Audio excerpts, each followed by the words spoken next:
they defined it there at the DNC.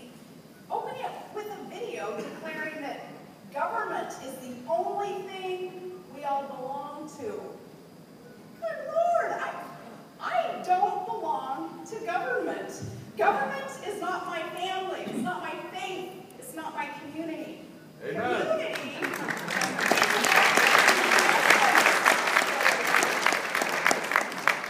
it's about taking genuine responsibility and care for your fellow countrymen, not outsourcing responsibility to inefficient big government.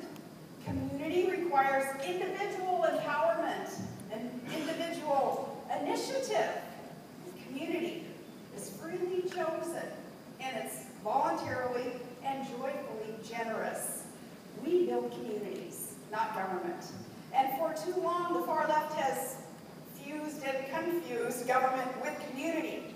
And yet, ironically, their policies have harmed our communities by undermining our religious institutions and protecting failed schools and removing measures to fight crime and warehousing our God-given natural resources instead of developing them, and just making it more difficult for our small businesses to start up and to hire people. Family, faith, charity. These are also important to a society. And they have nothing to do with government, though. Honor, duty, compassion have nothing to do with government, yet these are the qualities and the behaviors that make a civil society which undergirds a government. When centralized government grows too big, it actually turns on the individual and it coerces him and ultimately destroys him by stripping freedoms and bankrupting the country. And that's why our founders believe that only limited government can safeguard our individual liberty. That is why we must reduce the size and the scope of our federal government if we wish to preserve our liberty. Today, our federal government has grown beyond anyone's control, and it no longer feels like government of, by, for the people. Instead, it feels like government of, by, and for the permanent political class in Washington, D.C. The divide between Washington and the rest of America has never seemed to be so great, and it certainly has never been more dangerous. You notice that while the heartland struggles, while the rest of America struggles, Washington prospers, while America's real estate markets decline. 30% of our mortgages are underwater, while Washington's real estate market is robust. While Americans suffer massive job losses, 1 out of every 5 working-age men can't find a job, while Washington is hiring. But hiring for what? If you think about it, they don't manufacture, they don't mine, they don't drill, they don't harvest, they produce nothing. And the services that they do provide, they increase dependency, not freedom. They don't create wealth, they take it. This is the new Washington. It is not the Washington that our founders had ever envisioned. It's of the permanent political class today. It's something that our forefathers never envisioned, and they would have sworn their lives, their fortunes, their sacred honor to change. You know, when he left office, Thomas Jefferson said, "I have the consolation of having added nothing to my private fortune during my public service, and of retiring with hands as clean as they are empty." That was the Washington of our founders. But the new? Well, it borders on 7 of the 10 wealthiest counties in the nation, and now it is home to the highest per capita income. It seems that they take our hard-earned tax dollars, they mortgage our kids' future, and they put us on the road to bankruptcy while they get rich off of us. Where is the urgency there in changing any of that and turning that around? There doesn't seem to be an urgency because their life is good. It's really good. Too many of them are content because they're immune to the economic realities that the rest of us face. They live by a different set of rules. Take the EPA, for instance. Please, take the EPA. Take the EPA and what's been going on there, especially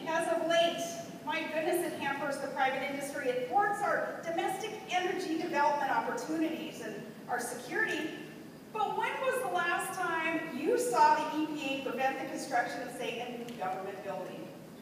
Well, maybe instead of calling DC a swamp, we should call it a wetland. Maybe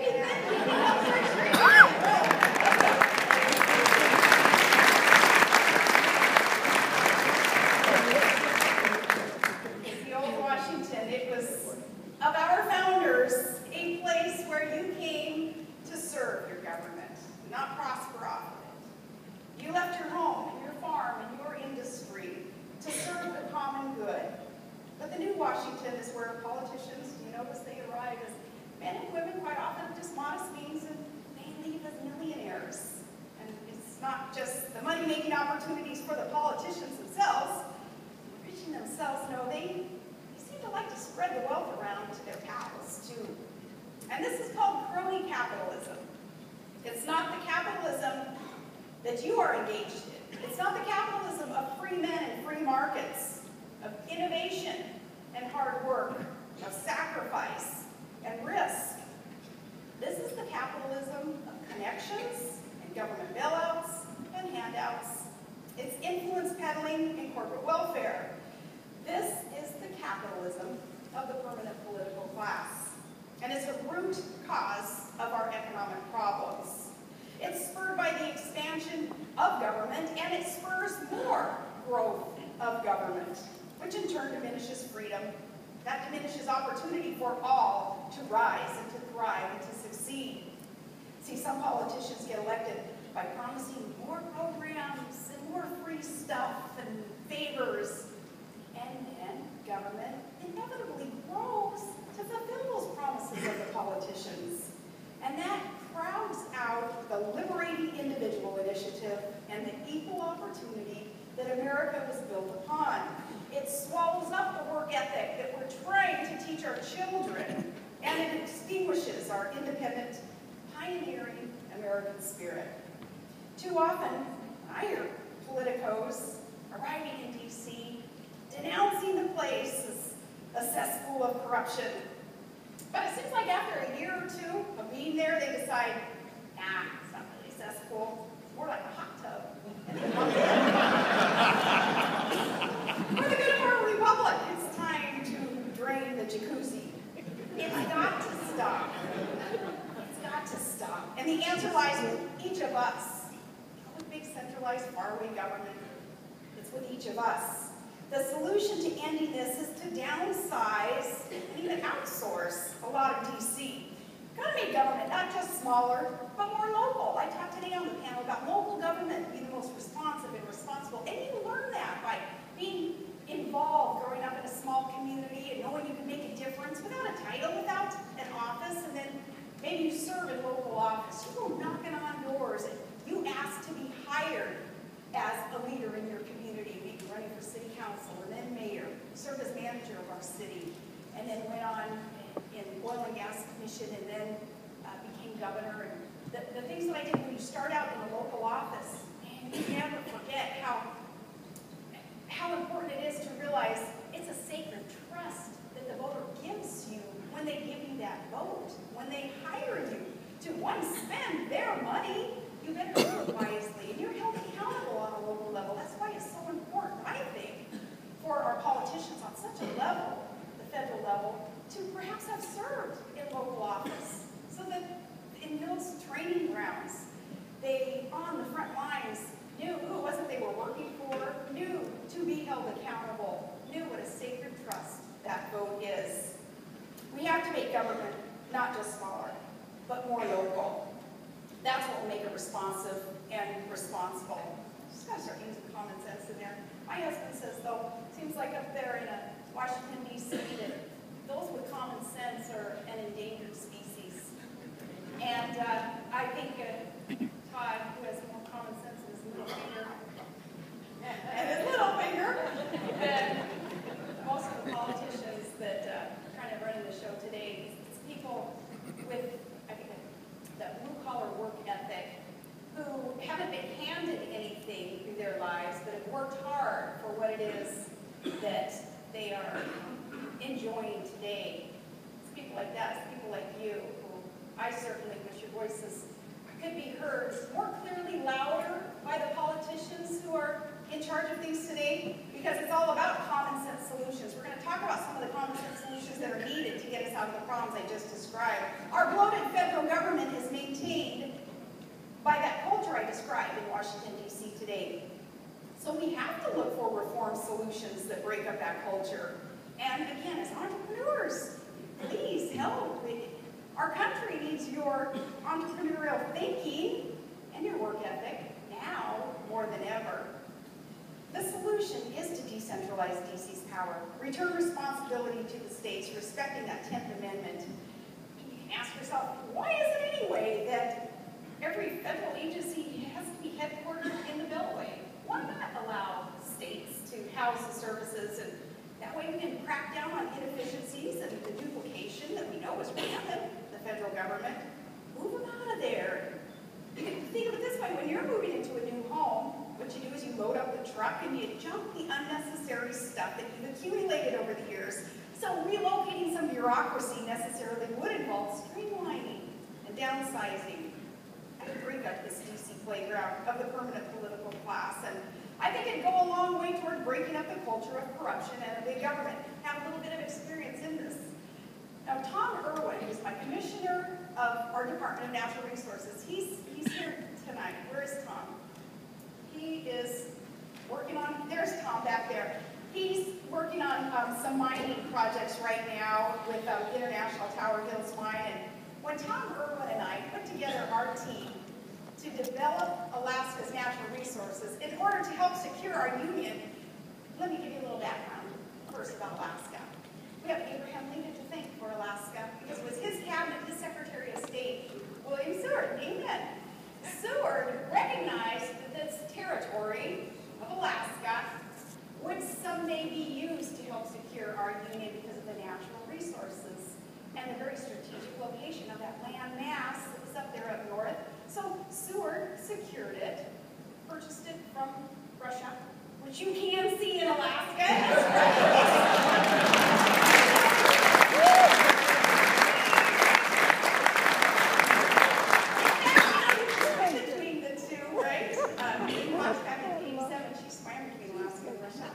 Maybe that's what I need to do, so that, maybe the media then would follow the course and see that, yeah, you can actually see it. But, so Seward recognized how valuable this land mass, full of natural resources called Alaska, would be. And remember, Abraham Lincoln's mission was to reunite the Union, was to secure it. Well, they looked at Alaska back then. It was our fisheries and our waterways, transportation corridors. Now we see that it is minerals, that it is our oil, that it is our natural gas, as more of that contribution to the natural resources that we need to tap into in order to secure our union. Alaska being so important. So that's why I ran for governor. We had corruption up in Alaska, in Juneau, our state capital, because too many politicians in Juneau were not being held accountable because things were so far away from the population center. So Tom Irwin and I, putting together our team, we said we're going to clean up the unethical behavior of some in Juneau. In Juneau, Alaska, too. You can't get to our state capital unless you fly in an airplane or take a boat. There's no road to even get there. So Juneau had the reputation of, I suppose it's a lot like Washington, D.C. It's kind of like a frat house. Being in Juneau, where college freshmen get there away from their parents for the first time, and there was all the typical woohoo, partying and drinking and affairs and all that. Again, probably a lot like D.C. And the remoteness, though, prohibiting that watchful eye of the people over their elected representatives. There was a culture of corruption up there. Okay. Legislators and businessmen in our big industries ended up going to prison over vote buying and selling. It was disgusting. And I was the mayor of the fastest growing area in our state. Some studies showed us to be the fastest growing area in the entire Northwest, because we were cutting taxes left and right so the businesses would come in and paying common sense like things like that. It actually works. Cut the taxes, attract more business, and then our